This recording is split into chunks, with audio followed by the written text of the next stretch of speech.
Gracias por la invitación. Ha sido una mañana muy interesante y muy productiva y espero que ahora también les siga pareciendo igual.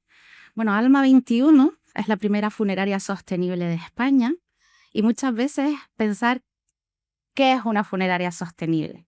Nosotros hicimos nuestro plan de empresa ya con los objetivos de desarrollo sostenible integrados, ya que la muerte hace 70 años aproximadamente que en nuestro país se ha vuelto un tabú y entonces no nos planteamos absolutamente nada sobre ella. La muerte causa un gran impacto económico, social y medioambiental, pero sobre todo en nuestras islas, con un territorio limitado, con un aumento de la demanda de incineraciones y con una tendencia después del COVID a que hayan descendido las familias que apuestan por los seguros de deceso, se encuentran en situaciones inesperadas porque es lo que la muerte tiene, es lo seguro que nos va a pasar a todos, pero no sabemos ni cómo ni cuánto. Y entonces es un poco complicado hacer frente a los precios actuales. Alma 21 nace, y lo hablaremos un poco después en las estrategias que hemos hecho cada uno, pues en apoyar realmente a que toda la sociedad canaria, en este caso en Gran Canaria, que es donde operamos por ahora, eh, pueda tener la despedida digna que la familia desea y puede permitirse, y sobre todo teniendo en cuenta nuestras particularidades, que los canarios solemos amar muchísimo nuestra tierra y queremos respetarla y cada vez estamos más concienciados de ello. Muchas gracias, Esther. Néstor. Muy buenas tardes. No se nos duran más mucho hasta ahora. Bueno, muchas gracias por la invitación, para participar. Bueno, ya Tan adelantó un poco lo que hacíamos, pero lo bajo un poco a tierra, que a veces suena como muy complicado. Nosotros al final lo que hacemos es que trabajamos con los residuos de la platanera. La platanera cuando nace, crece, ella su racimo de plátano, pues se corta y nosotros cogemos ese rolo, el tronco de la platanera, y extraemos fibras naturales con las que hacemos diferentes productos. Pues desde un filamento de impresión 3D, por ejemplo, que hacemos pues, un montón de cosas, merchan, decoración de interiores, etcétera, etcétera. Ahora estamos desarrollando un cuero, estamos recuperando agua para compensar la huella hídrica de las empresas y un montón de cosas, ¿no? Pero bueno, al final trabajamos con los residuos agrícolas y en el sector de la sostenibilidad, ¿no? De la economía circular.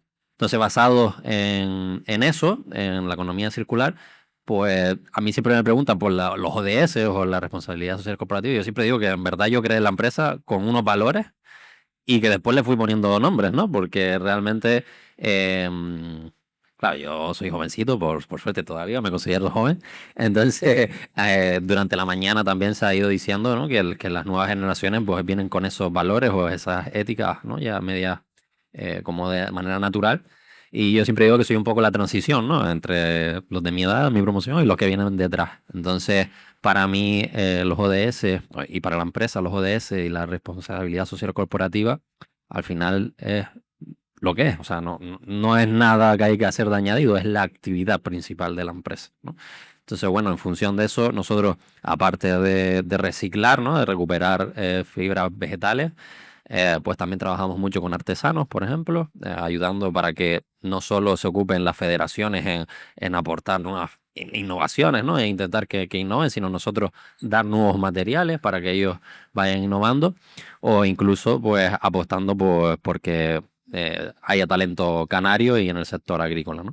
Entonces, bueno, eso es un poco las líneas que supongo que después iremos hablando y es un poquito lo que hacemos nosotros y nuestra ligazón con la responsabilidad social corporativa. Muchas gracias, Néstor. Valerio. Buenas tardes y muchas gracias por la invitación. Nosotros, un poco en la línea de lo que comentaba el compañero, la realidad es que somos una empresa que lleva unos 28 años de trayectoria y realmente yo siempre digo que la empresa fue la excusa para hacer lo que a nosotros nos apasionaba. Éramos muy jovencitos cuando empezamos a trazar esta actividad empresarial.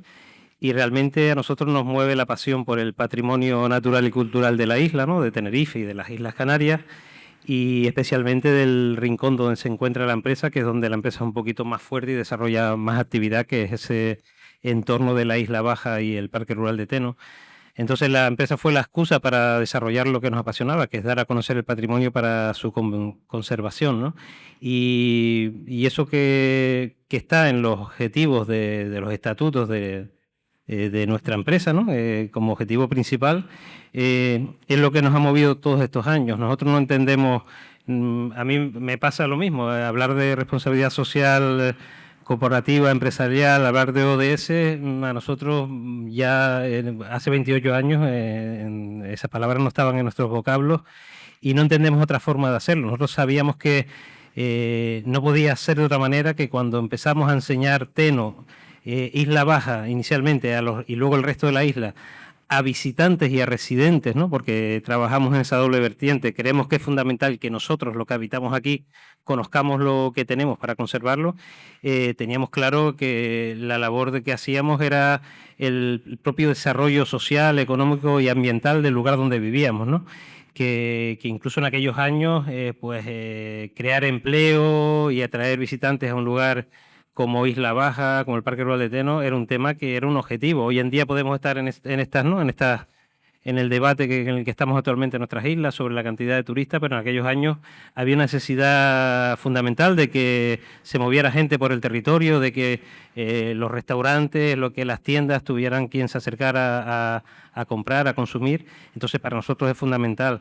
En esa línea, cualquier actividad, cualquier cosa que choque con esos principios, nosotros cuando llega a nuestra empresa se repele, ¿no? Es como el agua y el aceite, ¿no? Es como que a veces hemos renunciado a proyectos importantísimos que roza cualquier línea que tiene que ver con esos principios y no podemos ni poner en peligro la reputación después de tantos años de trabajo, ni entra en nuestro ADN como empresa, ¿no?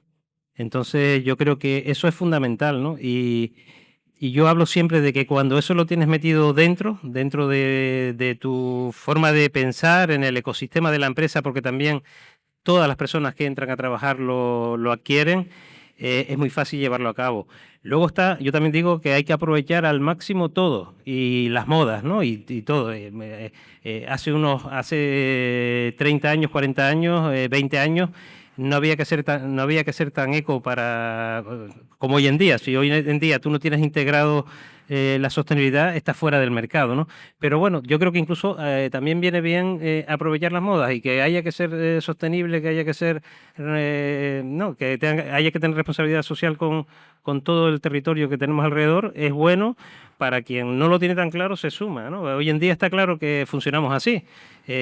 Yo puedo tener claro que no está bien tirar un papel al suelo, pero aunque no lo tenga claro, hoy en día si lo tiras puedes tener una respuesta social del entorno que tienes al lado, no si tiras el papel.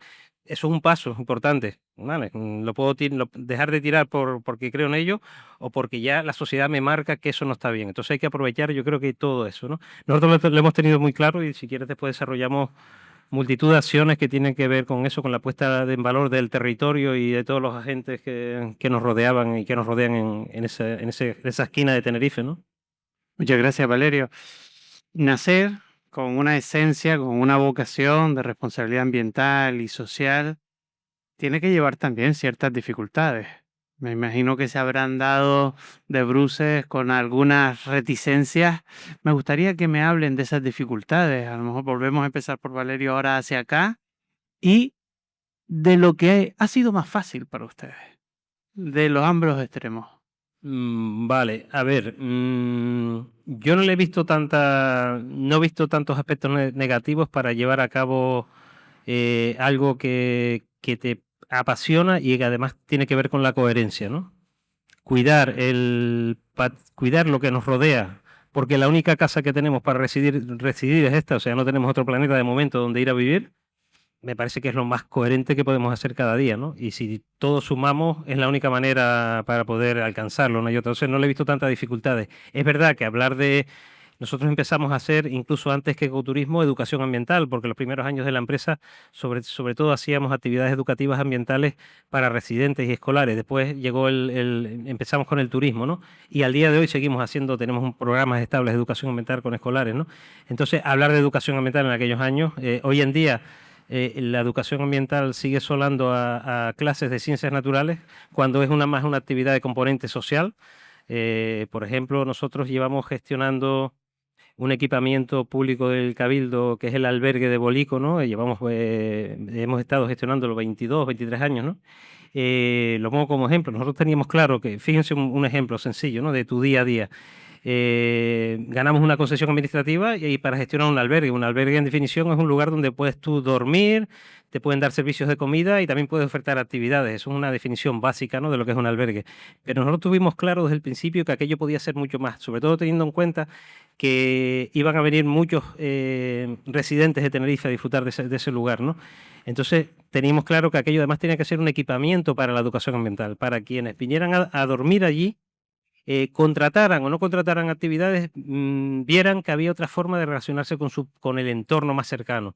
Y si conseguíamos que las personas que venían allí, digo el matiz de que hayan o no hayan contratado actividades, porque simplemente con ir a dormir a Bolico y ver a algunos guiños, si conseguíamos que esas personas quisieran más el territorio, Teno, y eso los traspolaran a donde vivían, y se llevaran unos pequeños guiños a sus casas y cambiáramos algún hábito de cada uno, al final esto es la suma de cambio de hábitos, conseguíamos mucho. Entonces, ya te digo, pongo eso como ejemplo, pero es que son temas tan fundamentales que no le veo dificultad a la hora de empezar a trabajarlos. El trabajo con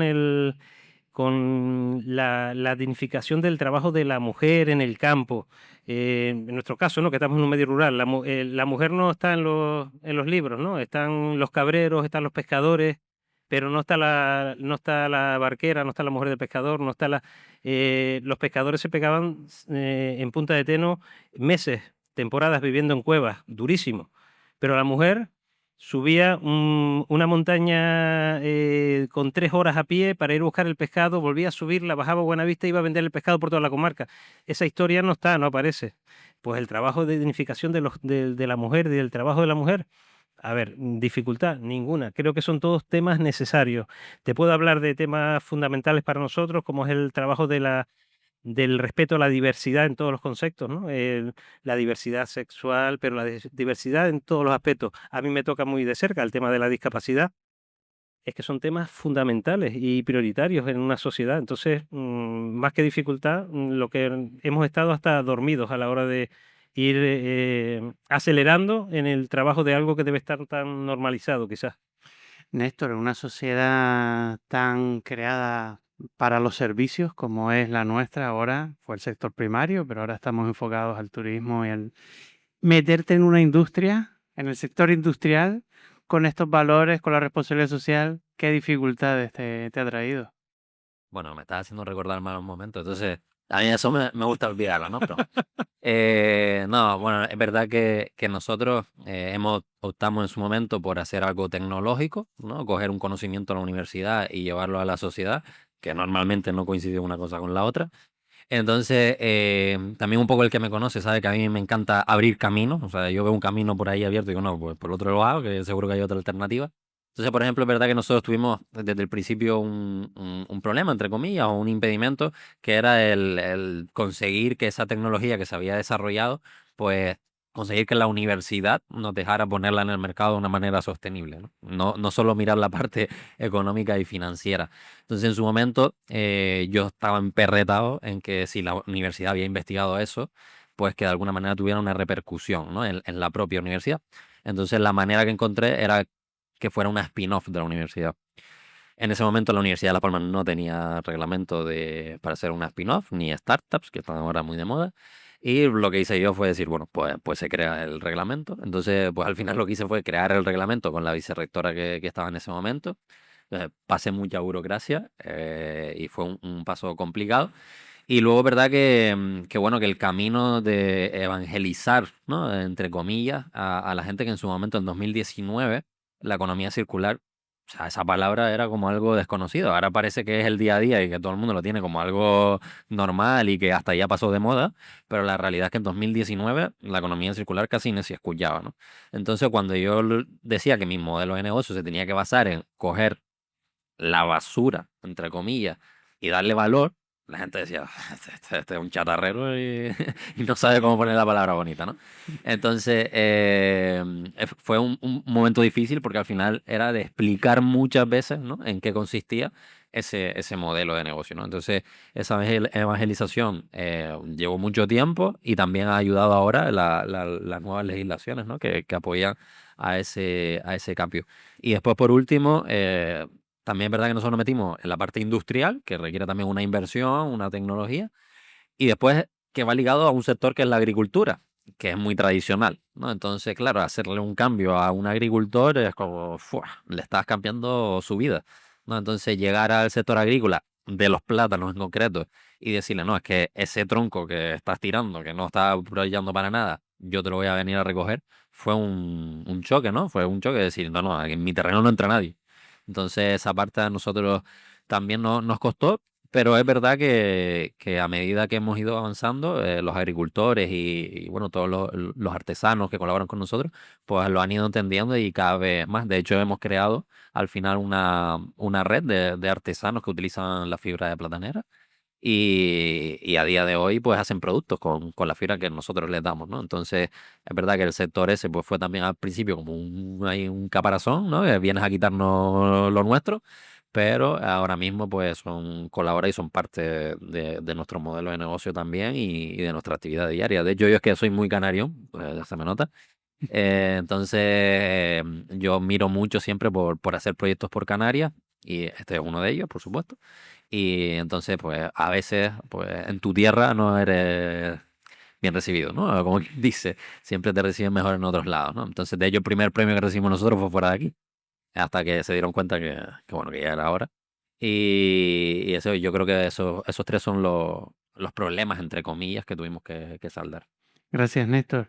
Esther, fue un poco disruptivo, ¿no? En el sector tuyo hablar de estos asuntos cuando era ABC de toda la vida. Fue muy disruptivo, sigue siéndolo. En Alma 21 apostamos que es el único producto que traemos de península.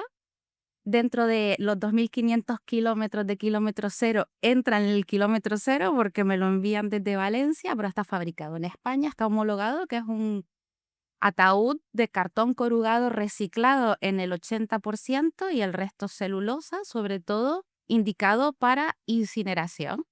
Como dato curioso que esta mañana se estuvo hablando para que se entiendan cómo se compensa y eso, para realizar un féretro para cada uno de nosotros, que la ley española nos obliga a incinerarnos o a enterrarnos en féretro, necesitamos 2 árboles por cada uno de nosotros. Entonces, siguiendo con el humor canario de Néstor y lo que yo suelo decir cuando estamos en reuniones pequeñas, no hay árbol para tanta gente, ni de broma. Entonces, apostamos por traer los féretros de cartón. Incluso tenemos el compromiso del propietario de fabricarlos aquí en Canarias por los incentivos que hay.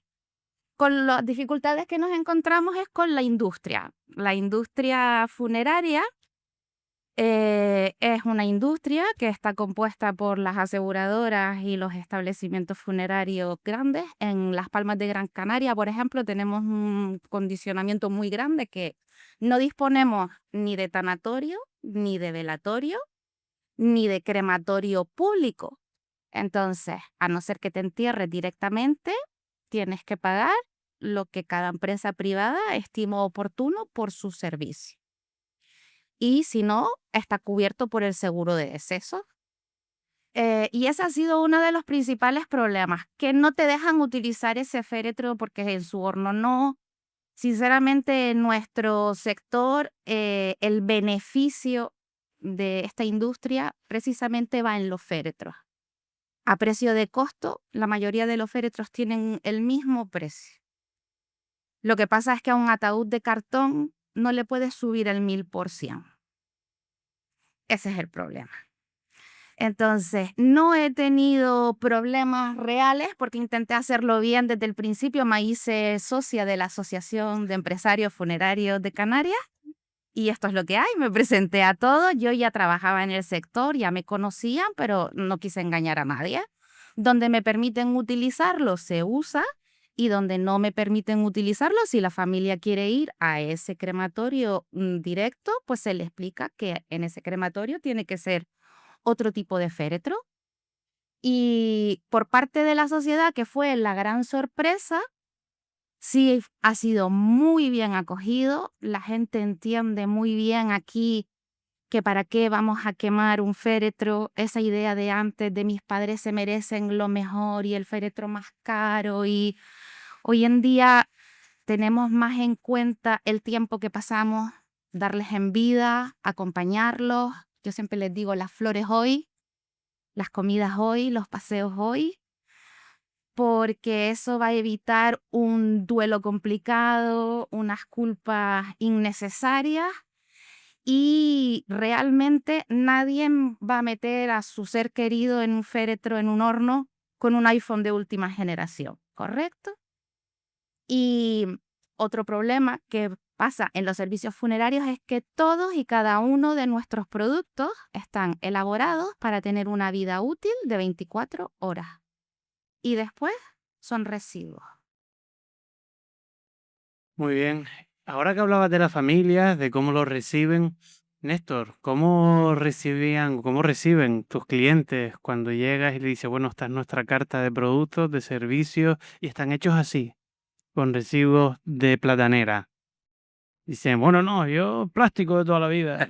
Sí, a ver, cuesta al principio explicarlo. De hecho, nosotros cuando vamos a algunos eventos, ¿no? y lo exponemos, la gente a voz de pronto no lo reconoce, o sea, se cree que es un producto hecho de otra cosa y cuando ya le explicamos que está hecho con fibra de platanera, la gente se sorprende y de hecho es que no preguntan ni por el precio muchas veces, ¿no? Entonces, muchas veces digo, mira, pero esto vale esto, y dice, sí, sí, no hay problema. Pero al final yo creo que cada vez se valora más, ¿no? El producto local, el producto de aquí, el producto sostenible. Pero es verdad que esa parte, nosotros además que somos, tenemos cuando estamos aquí en Canarias parece que lo de Canarias nos da un poco igual, pero cuando nos vamos de aquí, Canarias forever, ¿no? Cuando vemos un producto muy canario, pues también lo reconocemos como tal. De hecho, nuestro producto, aunque no lo es a día de hoy porque no está dentro del carnet, la gente lo reconoce como artesanía. Nuestro producto, porque simplemente porque la gente al final reconoce la artesanía cuando es un producto que tiene pues pintaderas canarias o simbología canaria, ¿no? La gente lo dice, artesanía. Nosotros es verdad que tenemos un proceso en gran parte todavía manual, hemos hecho una maquinaria industrial y demás, pero todavía, ¿no? hay que escalarla y hemos solicitado incluso el carnet de artesano porque bueno, el 80% todavía sigue siendo una parte manual, pero la gente la verdad que lo recibe con cariño, yo creo, el producto, ¿no? Es como algo muy de la tierra, muy cercano. Y justamente antes lo estaba hablando, que es verdad que yo soy industrial y yo pues pienso, ¿no? Normalmente el producto, de hecho nosotros le vendemos al sector de la automoción también, al sector textil, pero los productos que hacemos nosotros con este filamento nuevo que hemos desarrollado, que no existe en otra parte del mundo, pues hacemos trofeos, merchandising, decoración de interiores, hemos hecho tiendas enteras, etcétera, etcétera. Y es verdad que esa parte es la que más me llena, sobre todo cuando le ves la cara a la gente, ¿no? Y se confía para tener, pero ¿cómo? ¿No? Y se lo explica y la gente se queda un poco flipando, ¿no? Y entonces, a mí esa parte me enamora porque al final vender la fibra al sector de automoción, pues no le ves la cara nunca al cliente. Y bueno, yo, como dije antes, que soy súper canario, pues me encanta eso. Y de hecho, quería destacar que a raíz de eso, ¿no? De que el producto es como muy canario, muy cercano. Nosotros, por ejemplo, ahora tenemos un proyecto que es enseñar la identidad canaria a través de la impresión 3D con fibra de platanera, ¿no? Porque estamos recibiendo un montón de visitas de institutos, de colegios, etcétera, etcétera. Y un día saqué una pintadera y no sabían qué era. Y dije yo, uff, aquí hay un problema. Entonces, bueno, hemos sacado ese proyecto ahora y, ¿no? Y un poco en la línea de eso, ¿no? De que a la gente le parece como algo de aquí, de la tierra, cercano, original y sostenible, que es lo más importante. Valerio, en un mercado en el que antiguamente no, hace 15, 20 años las excursiones todas eran masivas, con guaguas de 50 personas, que llegues tú y dices, no, mis valores no van por ahí, yo soy responsable con la comunidad, grupitos pequeños, respetando la carga del espacio. ¿Cómo eres recibido por los operadores, por los intermediarios, por los hoteles? Me Di, sale, di lo que se pueda me decir. arrancas una sonrisa y un poco... A ver, no, se puede decir todo.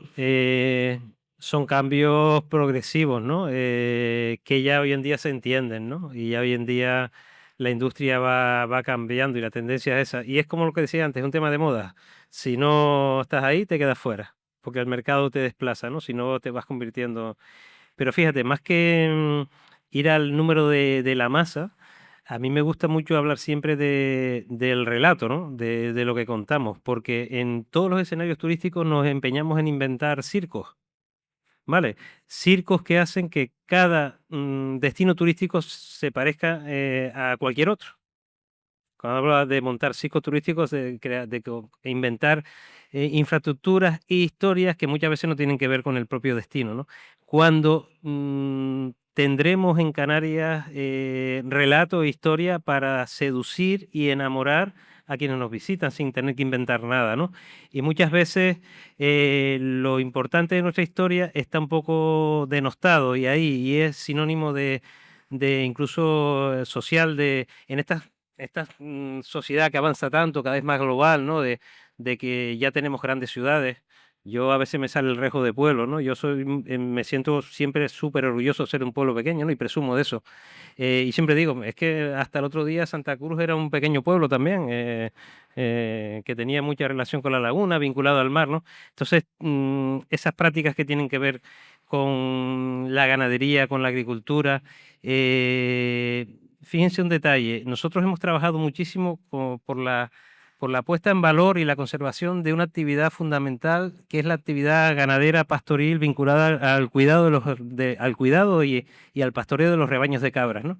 Y cuando tú sueltas esto en nuestra sociedad, todavía no somos capaces de darnos cuenta que hasta hace 500 y pocos años, que fue cuando se produjo la conquista de la isla, aquí vivíamos casi exclusivamente de cuidar rebaños de cabras, de pastorear rebaños de cabras.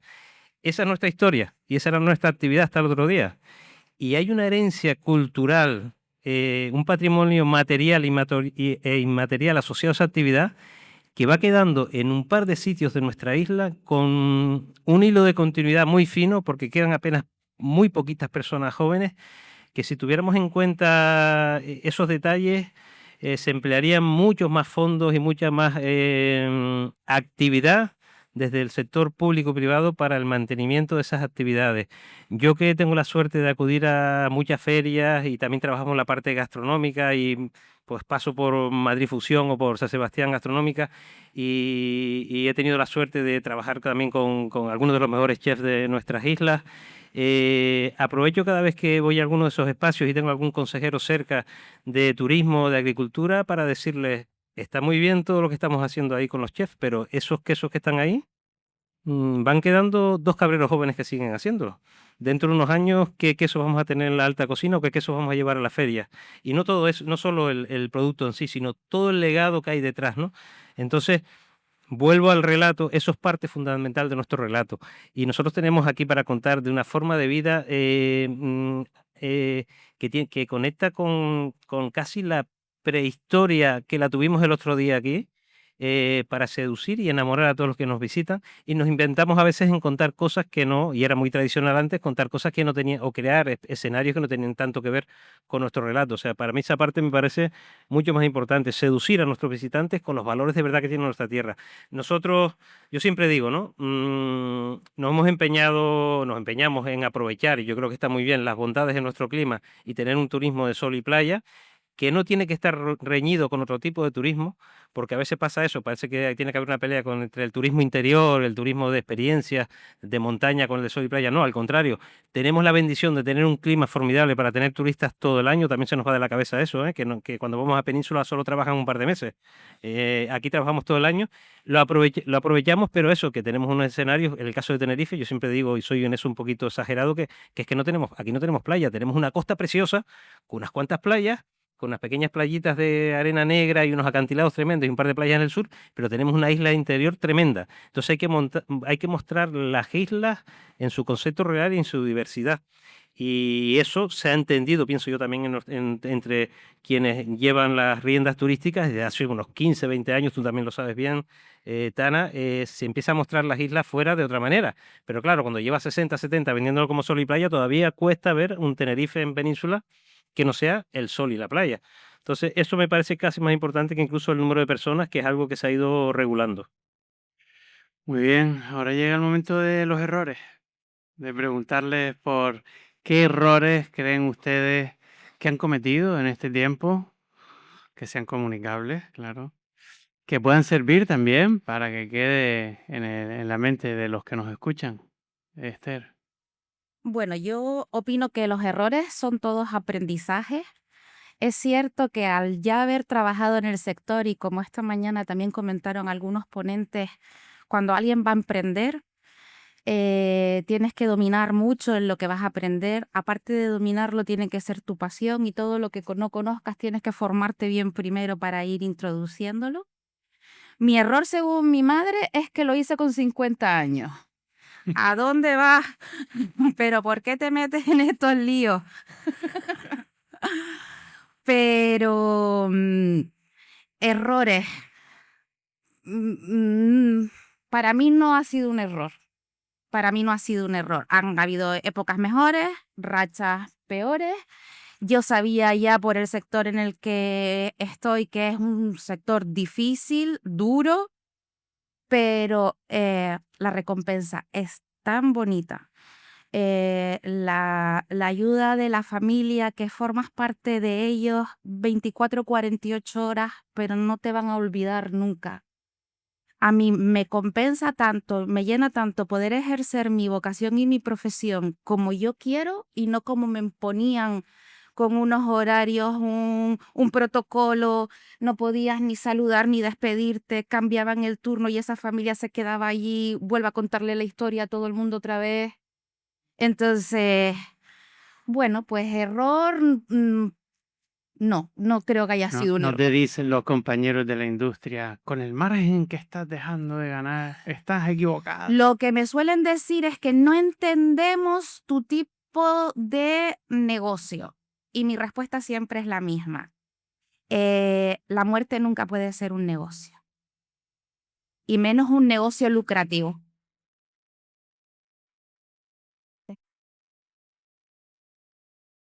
Muchas Es gracias. el peor momento de todas las familias.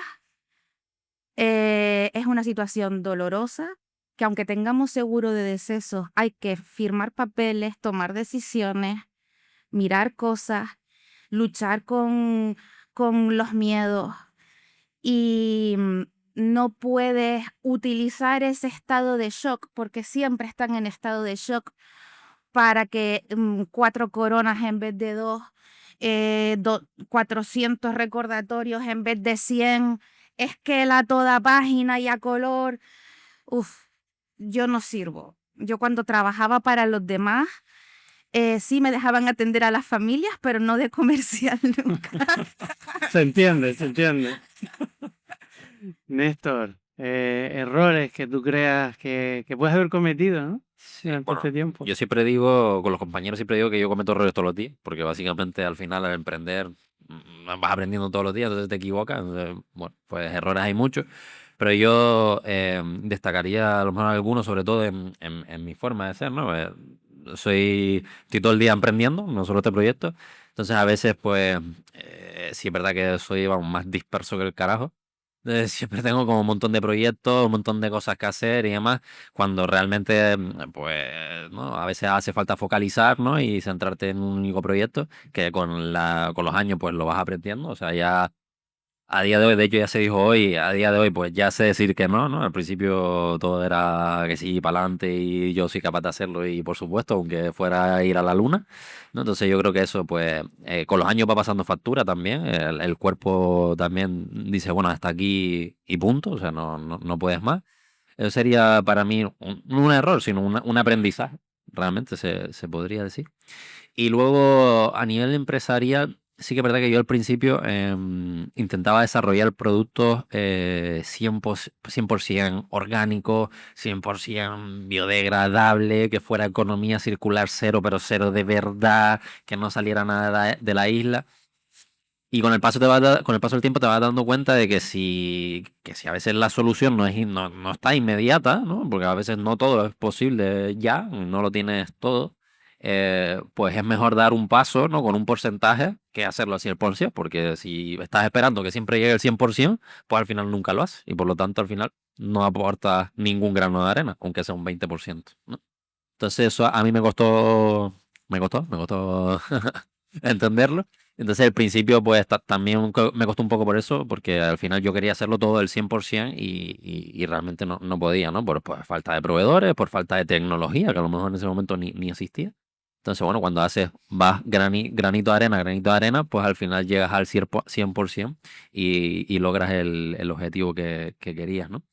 Y luego también otro aprendizaje, que más bien lo he dado yo, ¿no? Al sector, que viene un poco de la mano a lo que decías de los precios, ¿no? Y de aprovechar el momento para sacar más partido. Cuando la gente habla de productos sostenibles, productos ecológicos, no sé qué, no sé cuánto, aunque el producto te valga 1 euro, a lo mejor te hincan 10 veces lo que vale solo por ser sostenible, ¿vale? Cuando yo desarrollé el producto con fibra de platanera, yo puse un precio de mercado normal y corriente. Al principio la gente que estaba en el sector me decía, pero si le puedes sacar 3 veces más, ¿por qué lo pones a ese precio? Digo, vale, vamos a ver. Porque sea ecológico, no tiene que valer 3 veces más.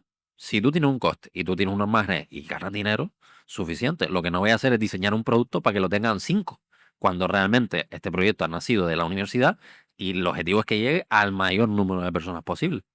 Entonces, eso a mí me costó enseñarlo, ¿vale? No, para mí no es un error, sino yo creo que es un error que existía.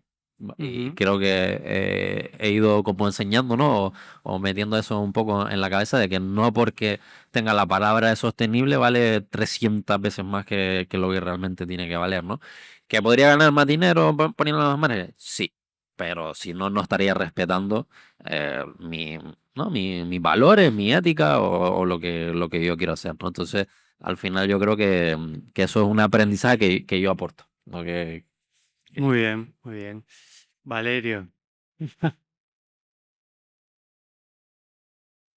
Bueno, tal como dicen los compañeros, al final aprender es errar también cada día, ¿no? Porque, y sobre todo si en algunos casos eres innovador o eres un precursor ¿no? Empiezas en negocios que en actividades que casi no están exploradas. También es verdad, yo siempre digo que casi todo está inventado, ¿no? Y hoy en día que tenemos ese portal mágico que es Internet, al final buceas y hay muchas experiencias que siempre se pueden traer y adaptar al territorio. A nosotros no, quizás hemos tenido siempre, pero vamos, yo no lo considero tampoco un error, en cierta medida. Hemos tenido mucha dispersión, somos también somos muy culo inquieto de no parar. En oficina, yo siempre tengo la percepción de que cuando empezamos con un nuevo proyecto y yo personalmente prometía, no, vamos a centrarnos a los 3 meses apareció una idea, pero por Dios, si estamos en... pero claro, al final no, nos mueve la pasión por lo que hacemos y eso... Tardamos tiempo también en ese sentido, que sí es verdad que ahí hemos cogido quizás el ritmo adecuado en hacer proyectos que nos dan caja para poder trabajar en proyectos que nos apasionan, ¿no? Que nos enamoran, incluso proyectos que muchas veces no son rentables, ¿no? Y que estás devolviendo buena parte a la sociedad. Detalles concretos que a lo mejor nos dimos cuenta tarde. Y lo pongo como un ejemplo, algo muy sencillo, ¿no? Nosotros nos pasó que justamente en el parón del COVID, por una casualidad concreta, nosotros hemos trabajado mucho en la reducción de papel, ¿no? Intentar que el papel casi sea cero, casi no utilizarlo, pero al final tienes impresora en oficina y pues justamente pasó un tema anecdótico de un fallo de impresora en oficina en el COVID que dije, vamos a dejar esto aquí un momento y parece algo sencillo, pero quiero compartirlo, ¿eh? Te das cuenta que muchas veces somos muy cómodos de que te vas apurado a las 3, a las 4 o a las 6 de la tarde a casa y es más fácil llevarte 2 cosas para leerlas luego en la cama que tienes para el día siguiente, mandas a imprimir. Nosotros eliminamos la impresión en oficina y casi no imprimimos nada. Lo poquito que imprimimos de trabajo administrativo, se va a una tienda, librería de Buenavista, generamos un negocio local, pero hablo de cosas anecdóticas cuando hay que imprimir algo, porque tenemos, yo creo que ese vicio, esa manía de que a veces es más cómodo. Evidentemente la pantalla muchas veces es menos cómoda, es un poquito más dañina, pero es verdad que muchas veces se imprime papel. Lo pongo como ejemplo de cosas que en el día a día cambiamos no hace tanto, hablo de hace relativamente poco, desde el COVID, y nos dimos cuenta. Ahora hay una impresora en la oficina que llegó por allí, pero es que casi no se utiliza el papel. Es un paso, yo creo, fundamental. Tenía algo más en la cabeza que se me fue, algo quería así desde el punto de vista anecdótico, pero bueno, Ahora cuando te vengas, si sí, quieres, lo si quieres te saques. lo comparto. Antes, en la mesa que teníamos con las grandes empresas, les preguntaba sobre los datos, sobre medir, sobre la recopilación de información. Ahora con empresas medianas, ya como las de ustedes, los datos empiezan a recopilarlos, a tenerlos, ¿les sirven? ¿Cómo están en ese nivel en el que ahora todo es data? Esther, ¿te animas? Me animo, sí. Bueno, eso es uno de los principales problemas porque nosotros hacemos cálculo de ciclo de vida y huella de carbono de nuestro servicio, ¿vale? Pero curiosamente no existen datos en toda España de lo que contamina un horno crematorio. Los únicos datos que hay disponibles en toda Europa son de un estudio que se hizo por una gran funeraria francesa y es del 2014, actualizado en el 2017. Entonces, claro, no podemos tampoco darlos a conocer porque realmente es sesgado. No tienes unos datos de dónde partir. Por ejemplo, un féretro se calcula lo que contamina dependiendo de qué madera está hecho y por su peso. Pero ese féretro lleva barniz, cola, textiles, metales, cruces. Nada de eso está incluido, simplemente es la madera y el peso. No te especifican en los hornos qué tipo de combustible fósil están utilizando, el tiempo que tarda la incineración en sí. Entonces son cosas que si las personas que disponen de los hornos crematorios no dan esa información, es una información sesgada. Entonces solo se puede hacer relativa en base a esos datos que tenemos. Y se me olvidó algo, ¿no? Si quieres, ahora sigue. Estábamos hablando de datos, de si tenemos los datos. Eso es lo más, y la otra parte que nos animó mucho es lo que les comenté al principio de el incremento que hay en las ciudades, tanto en Santa Cruz como en Las Palmas de Gran Canaria. Cada vez queremos más que nos incineren. Somos más partidarios. En Las Palmas de Gran Canaria llega ya casi un 80% de la población que fallece en la capital que quiere ser incinerada y que no quiere ir a cementerio. Esto es muy sencillo. La eternidad, el descanso eterno dura 90 años. A los 90 años va fuera. Entonces, si queda alguien que te recuerde y quiere hacerse cargo de los restos, incinerarlos y tener las cenizas, perfecto. Y si no, te vas a la fosa común. Entonces, 90 años después, pues se incinera uno desde el principio, no ocupa un espacio en el cementerio. Nosotros somos unos territorios finitos y tenemos que ser conscientes. Todo dentro de las opciones y los deseos de cada persona. Eso por supuestísimo que hay que respetarlo. Pero sí es cierto que va en un auge. Y en los países, por ejemplo, como Estados Unidos, que siempre se han visto los grandes entierros en suelo, también está aumentando la cremación en todas las ciudades del mundo. La huella de carbono, eres capaz de ir midiendo datos y de tener números que te ayuden en el plan empresarial. Yo tengo un problema, que es que me encanta analizar datos. O sea, me encanta un dashboard, me encanta tener datos. De hecho, donde yo trabajaba antes, donde empecé a trabajar en el Club Baloncesto Gran Canaria, nadie me lo encargó, pero yo me descargaba los Excel y analizaba los datos, ¿no? O sea, me encanta. Pero la realidad, por dar un toque aquí de realidad, ¿no? Es que las grandes empresas obviamente tienen muchísimos datos y tienen unos sistemas buenísimos, ¿no? Y unos equipos informáticos, ¿no? Que les permiten coger todos los datos. Pero es verdad que quizás en las pymes, ¿no? Las empresas más chiquititas que acabamos de nacer, como por ejemplo la mía, ¿no? Pues somos poquitos. Es verdad que a veces se hace difícil, ¿no? Recoger todos los datos. ¿Me gustaría tener más datos? Por supuesto, ¿vale? Pero no tenemos todo lo que nos gustaría, porque muchas veces también lleva un coste mantener esos datos y coger esos datos, ¿no? Entonces, nosotros es verdad que obviamente la huella de carbono y demás, pues obviamente, de hecho, para nosotros son herramientas, ¿no? de venta, realmente. Es decir, porque al final nosotros cuando vamos a vender el producto, nosotros trabajamos con muchas empresas y al final el dato de, oye, es que te reduzco tu huella de carbono en un no sé cuánto por ciento o reducimos un tanto por ciento de la huella de carbono del plátano, ¿no? O de la producción de plátano, pues eso obviamente es un dato que nosotros manejamos y que utilizamos también comercialmente, por decirlo de una manera, ¿no? O por ejemplo, con la huella hídrica, pues que queremos compensar la huella hídrica de los hoteles con la extracción de agua que tenemos. Para que se haga una idea, de cada tronco de platanera nosotros sacamos 10 litros de agua. Entonces, es bastante. Vale, en Canarias hay 18 millones de plataneras. Así que háganse una idea de la cantidad de agua que podemos recuperar. Pero es verdad que a día de hoy en la empresa la mayor cantidad de datos que tenemos es de la eficiencia, por decirlo de una manera, ¿no? De cuánto tardamos en producir una pieza, cuánto tardamos en diseñar, cuánto tardamos desde que nos llega un pedido. Tenemos datos de cuándo hacemos el mantenimiento de la máquina, mantenimiento preventivo, correctivo, etcétera, etcétera, que eso en una empresa grande, aunque parezca mentira, la mayoría no hace mantenimiento preventivo. Entonces es verdad que nosotros a nivel chiquitito sí que lo hacemos. Nos gustaría tenerlo más digitalizado, por supuesto, pero no todo no lo tenemos al 100%.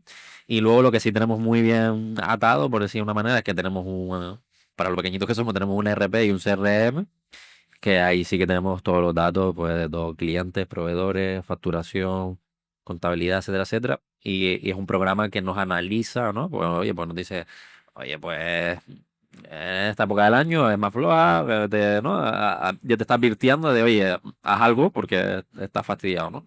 Entonces, ese nivel de datos también. eh, pero bueno, a mí me gustaría tener más las cosas como son. Se nota que te gustan los datos. Sí, me encanta. Valerio, en un sector que siempre ha sido, venga, tira para adelante. No, Increíble. pregúntame si quieres, si no en la línea de Sí, no, lo mismo. la experiencia nuestra en el... A ver, el manejo del dato en las empresas pequeñas es una de las grandes carencias, ¿no? Está claro que la falta de tiempo personal, ¿no? Hace que no tengas el control. Fíjate, te vuelvo al dato, pero te quiero ir a un tema fundamental. Nosotros, sobre todo con la parte de la responsabilidad social, ¿no? Em, nunca nos hemos preocupado en mostrarla. Quiero ir un momento a esa parte solo, ¿no? En esa acción de que la gente sepa lo verde que somos, lo eco que somos, ¿no? Los responsables que somos. Es verdad que, porque además creo que tampoco es bueno forzar en ese sentido, ¿no? Porque al final también tenemos un público que cada vez es más listo y más inteligente, ¿no? Y hoy en día además las redes sociales están, como digo yo, arañando al máximo, ¿no? La gestión de las redes está siendo cada vez más complejo para las empresas porque estamos como estamos y la gente está muy susceptible y detrás de cualquier perfil, con foto, sin foto, real o falso, se puede hacer igual de bien, se puede hacer daño, ¿no? Entonces, pero sí es verdad que nosotros nos dimos cuenta desde hace unos años que, porque también uno conoce el sector empresarial de la isla y conoce las empresas y conoce su sector, de que a veces pues tú también veías a gente que se vende muy bien y que realmente conociendo algunas entidades decían, no, es que yo creo que si escarbas un poquito no hay tanto dentro y nosotros estamos aquí haciendo a veces los bobos, ¿no? Entonces, bueno, sí empezamos a mostrar un poco más ¿no? lo que hacíamos, pero creo que hay que hacerlo, tener un porcentaje adecuado en ese sentido, pues básicamente porque el público no es poco, ¿no? Y si además tú lo haces de manera innata, en cada acción de difusión que tú haces de tu empresa para ir creando la imagen social fuera que tienes, cada acción que tú difundas, si es buena, va a mejorar esa imagen también de responsabilidad que tienes. Tampoco hay que forzar demasiado. Nosotros sí empezamos a mostrarla y en el manejo del dato, y nosotros que tenemos en nuestra propia actividad, que tenemos un componente de responsabilidad de hacer mucho por el territorio, pensamos incluso que a veces no hace falta, tenemos que hacer algo más para compensar la huella que generamos. A veces piensas que no, pero es que al final, hasta siendo muy sostenible, generas impacto. Desde que estamos respirando o pisando, aunque solo saquemos a una pareja de turistas a hacer un sendero, estamos impactando. Con lo que tenemos acciones específicas para compensar, ¿no? Nos hemos preocupado más en compensar que en medir, ¿vale? Ujú. Que medir el dato, que es quizás medimos datos de eventos que hacemos, pero no del día a día, nos falta esa parte, ¿no? Y en la compensación, creo que también ahí nos hemos quedado cortos, ¿no? Y en reuniones que hemos tenido público-privadas para acciones de compensación, buscando, creo que nos estamos quedando cortos en ser imaginativos. ¿Por qué? Porque al final la compensación de huellas sobre todo se va a reforestación. Y en una islas tan ordenadas como las Canarias y Tenerife, tú no puedes plantar árboles cuando quieras y donde quieras. Se da la causística en Tenerife que en eventos que organiza la propia organización, la propia administración, perdón, pues hay que esperar 3 años para repoblar la huella de carbono del Tenerife Walking Festival. Porque hay que esperar a 3 años porque resulta que no hay otro momento, no hay por qué hacer nada más en nuestros bosques, ¿no? Por ejemplo, ¿no? Entonces hay que ser imaginativos y hay que pensar en esa responsabilidad, volcarla en otros espacios. Nosotros tenemos una línea de apoyo al sector primario, concretamente a una de las queserías de Teno Alto, y creemos que ahí hacemos un apoyo a un sector y a una actividad, como decía antes, que donde hace falta ayuda. Tenemos una para el sector escolar y tenemos una línea de apoyo también a la discapacidad en la compensación de huellas. Y creo que hay, porque sí es verdad que si en Tenerife no hay cabida para estar plantando árboles donde nos dé la gana, sí que se pueden plantar árboles en otro lugar, que es en las cabezas de las personas, del público general, de los habitantes en general y del sector que viene detrás, de los jóvenes que vienen detrás. Ahí se pueden plantar muchos árboles y es otra forma de compensar la huella. Entonces, por ahí creo yo que hay que también ser imaginativos y pongo sobre la mesa esa debilidad de las pequeñas empresas en el manejo del dato, pero no solo en el dato que tiene que ver con la parte de responsabilidad, sino en el dato que tiene que ver con la propia viabilidad económica de la empresa, ¿no? A nosotros nos ha costado mucho y ahora lo tenemos externalizado, eh, trabajar con datos reales de clientes, tener un CRM. Hemos tardado muchos años en utilizar ese filón que es tener el dato de los clientes con el que puedes seguir trabajando de manera recurrente, ¿no? Sin como una inversión menor, ¿no? Muchas gracias. Interesante reflexión esta última. Ya estamos en hora. Voy a abrir el micro para 2 preguntitas, si es que las hay. Por aquí una y por allí otra. Y terminamos la mesa. Están yendo a buscar el micro. Oye, aprovecho que quería decir una cosa porque Aprovecha. estoy contento porque estoy contento porque en la mesa esta, así como por la mañana se habló de sostenibilidad, que yo pensaba que iba a ser más amplio, ¿no? Pero bueno, se habló bastante de energía y demás. Y ahora en esta mesa ha salido una cosa que siempre la dejamos de lado, que es el sector primario. Y en un congreso como este que salga el sector primario, el tema de ganadería, ¿no? Artesanía, que también te lo estaba comentando, me alegra. O sea, que tengamos en cuenta las empresas de aquí. Seguimos comiendo todos los días, ¿no? Exactamente. Creo que sí. O sea, claro. Por lo menos tengo ese defecto de levantarme y comer un par de veces al día. Exacto, que a veces nos hemos olvidado, de hecho lo estaba comentando antes. Consciente de la importancia, ¿no? Y de la cantidad de dependencia exterior que tenemos con los productos que consumimos cada día, ¿no? Exacto, o sea, al final, yo lo estaba hablando antes también, que siempre, mucha digitalización, mucha responsabilidad, ¿no? Las personas y tal, pero al final hay sectores que siempre nos olvidamos y me alegra que hayan salido en esta mesa sin estar de acuerdo, o sea, sin acordarlo previamente. Muy bien, Néstor. La compañera, sí. Bueno, buenas tardes. Sí. Vale, buenas tardes. Yo vengo, bueno, muchas gracias por la invitación y soy de Centro de Estudios Máster. Me imagino que alguien conocerá, es una academia de formación. ¿Estás en la red? Sí, estoy en la red y sí que es verdad que estoy en todo lo que es calidad, medio ambiente y seguridad y salud de las personas trabajadoras. Y pues aquí tenía una pequeña inquietud porque el ODS 17 precisamente es las alianzas estratégicas para lograr los objetivos y aquí veo a dos CEOs de dos empresas, bueno, emprendedores que tienen mucho potencial y que no sé si se han planteado esa alianza estratégica para, a partir de la celulosa de las plataneras, ¿Contestas tú o hacer contesto yo? ataúdes Sí, sí lo tenemos. biodegradables. Sí lo tenemos. Exacto. ya está hecho. ¿Sí? Sí. Qué guay. Y yo no lo sabía, ¿eh? No le dije ese pueblo. Claro, pues por lo que tú decías, hay un impacto ambiental pues de traer esos ataúdes de la península y a lo mejor aquí podemos aprovechar pues ese... En féretros es más complicado, lo estuvimos hablando en su momento, porque los féretros tienen que seguir una normativa específica. Vale. Tienen que tener unas dimensiones, tienen que soportar un peso, tienen que estar certificados, pero en lo que nos pusimos de acuerdo para colaborar, yo le sugerí una idea, él me presentó ya el prototipo, me encantó, es maravilloso, con la fibra de platanera de impresión 3D, y son las urnas. Y son maravillosas. Y esperamos poder presentarlas en breve, que se puedan tener en casa quien quiera y ni siquiera se va a ver que es una urna.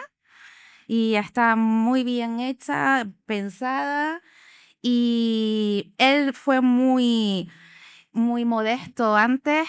Su trabajo es muy artesano. Hay que verlos allí dándole a la fibra para sacarla, para estirarla, para secarla, hacer la pulpa, hacerlo, todo eso lo hacen manual y es maravilloso verlos.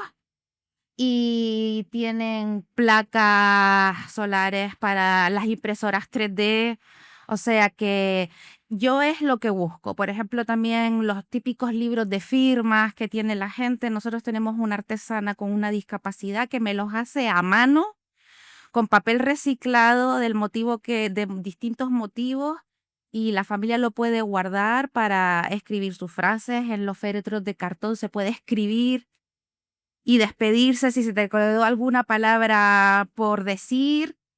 Pero sí, tenemos una alianza, nos puso en contacto la Confederación Canaria de Empresarios y muy contento. Y un pequeño chisme, que ya es viernes por la tarde.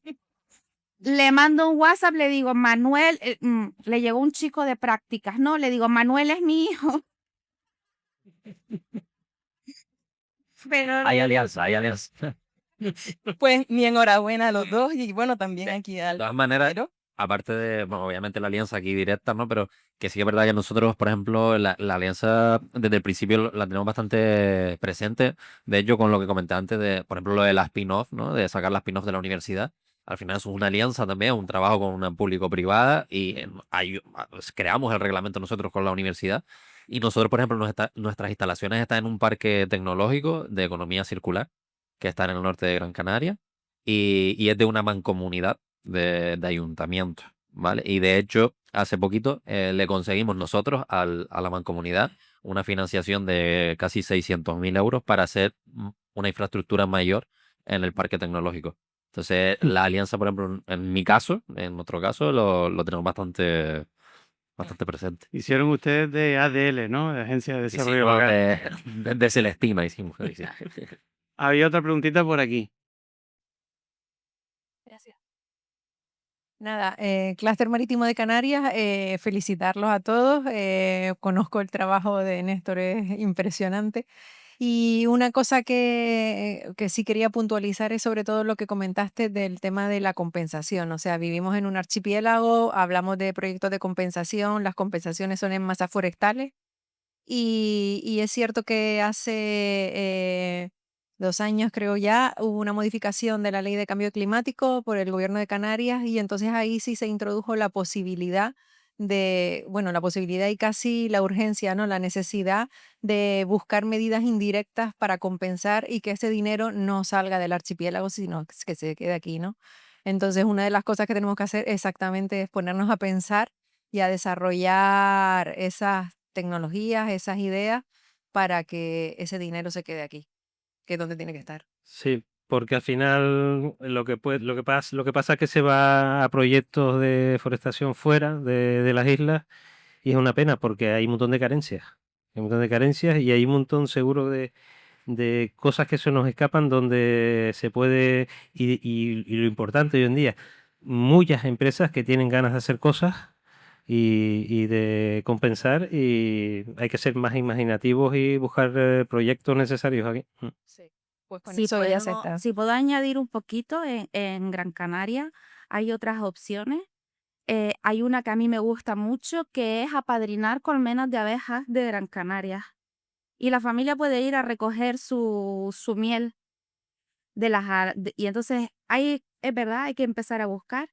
Y a pesar de que todos pensamos que como más se absorbe CO2 es a través de las masas forestales, el océano absorbe más CO2 que los árboles.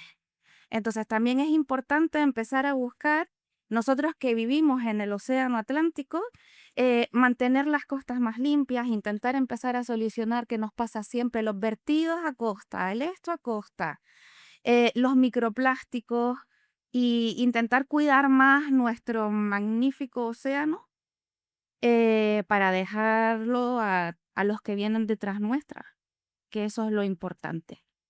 Y me gustaría terminar con una frase hoy viernes para que lo piensen ustedes con alegría. ¿Ah? ¿Qué huella quieres dejar tú?